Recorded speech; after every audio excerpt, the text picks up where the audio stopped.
Hello, my name is Ashley Garcia, and this is my video film analysis on Period End of Sentence. For my short summary, I have Period End of Sentence, the 2018 documentary short film, explores the stigma and taboo associated with menstruation in rural India. The short film sheds light on the social and economic challenges women face due to the lack of access to menstrual hygiene products and the cultural perceptions that surround menstruation in India. It highlights how the lack of menstrual hygiene can impact women's health, education, and overall quality of life. It follows the story of a group of women in the village of Hapur as they work to produce and distribute low-cost sanitary pads.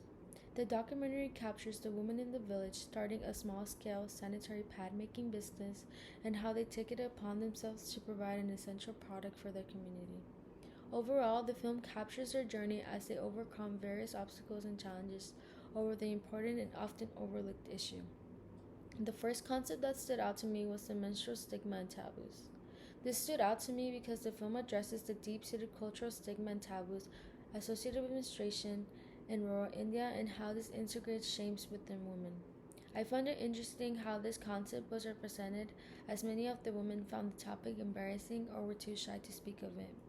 This just shows how menstruation is considered a shameful topic, which can lead to lack of awareness and access to menstrual hygiene products for women in the region.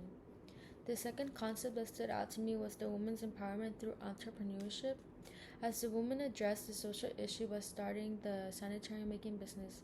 I found it interesting how this initiative provided women numerous opportunities since it gave many of the women their first job and allowed them to create affordable products.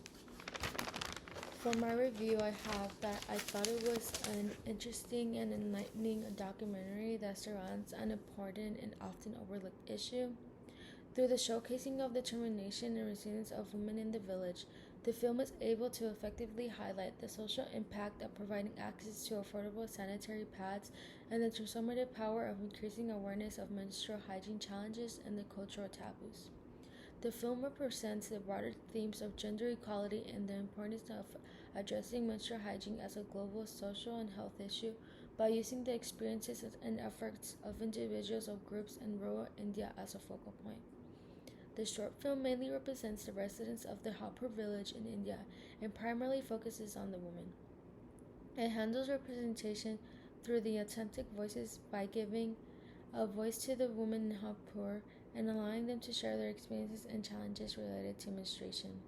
It also handles representation through intersectionality, as the film acknowledges that women's experiences with menstruation are influenced by factors such as culture, socioeconomic status, and education.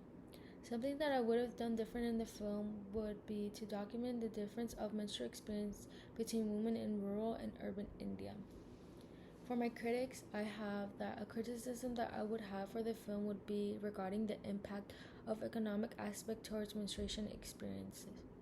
As having different financial stability can lead to different opportunities, the experiences or thoughts may differ and can lead to an overall broader perspective towards the social issue.